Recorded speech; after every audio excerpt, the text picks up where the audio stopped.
WhatsApp people, ഞാനാണ് not bad. ഞാനൊരു YouTuber ആണ്.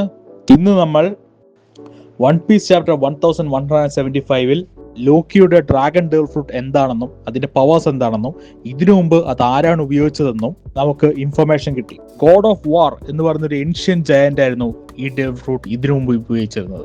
ഈ god of war sun god നീക്കയുമായിട്ട് ഏറ്റുമുട്ടിയിട്ടുണ്ടെന്നും പറയപ്പെടുന്നുണ്ട്. എന്നിട്ട് ഈ ഗോഡ് ഓഫ് വാറിന് എന്ത് പറ്റി? ഞാൻ വിശ്വസിക്കുന്നത് ഒനിഗഷിമ എന്ന് ഇപ്പോൾ അറിയപ്പെടുന്ന ആ ജയന്റ് സ്കൾ ഐലൻഡ് ആണ് ഒരു കാലത്ത് ഗോഡ് ഓഫ് വാർ എന്നറിയപ്പെട്ടിരുന്ന ആ ജയന്റ്.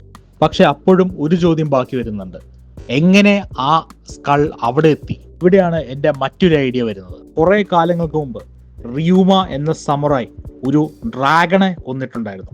ഓഡയുടെ മോൺസ്റ്റേഴ്സ് എന്ന വൺ ഷോട്ട് എടുത്തു നോക്കുവാണെങ്കിൽ അതിനകത്ത് റിയൂമ കൊന്ന ഡ്രാഗൺ ഓൾമോസ്റ്റ് ലൂക്കിനെ പോലെ തന്നെ ഇരിക്കുന്ന ഡ്രാഗൺ ആണ്. നമുക്കറിയാം ഗോഡ് ഓഫ് വാർ ആയിരുന്നു ഇതിനു മുമ്പ് നിഡ്ഹോഗിന്റെ ഫ്രൂട്ട് കഴിച്ചയാൾ. റിയൂമ കൊന്ന ഡ്രാഗൺ ചിലപ്പോൾ യഥാർത്ഥത്തിൽ ഗോഡ് ഓഫ് വാർ ആയിരുന്നെങ്കിലോ? അതിന്റെ ബാക്കി വന്ന അവശിഷ്ടമാണ് ഇന്ന് ഒണിഗഷിമയായി അറിയപ്പെടുന്നതെങ്കിലോ? നിങ്ങളുടെ അഭിപ്രായങ്ങൾ കമന്റ് സെക്ഷനിൽ പറയുക. മറ്റൊരു വീഡിയോയുമായി വീണ്ടും കാണാം. പീസ്.